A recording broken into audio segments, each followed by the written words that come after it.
Ang nanay ka, inayadon yung mata. Inayadon. Nabartag ka madun, alaklakayan. Ah, nagpailom nga ron nagpailot kanyak. Bakit? Di mo na malikli ka dun taginom. Arak na itan. Apay kit dinaliklikak nga eh. Ayan nga ron tay tangdan mo anagilaw. Ikanak man, tay gatang ko iti masida. Baga nga agpainom latan. Ay, unay kan alaklakayan. Kay kayat mo pa'y apainuman da kalatang iti arak. Ngam tay ikanda ka iti tangdan mau. Kulak nga minoy kan naklat iti kwarta. Oray pinainom nak. Ay dinak mutan inikan. Kuripot mo na dyan, nagpailot.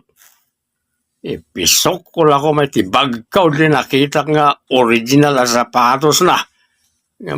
Sa anak tumot na nakatsimpaw. Ay, di ka man nag-aramid iti pakaibabay ng si Kaberteng. Igaraw mo manang tikas tangaw galing. Ipisok na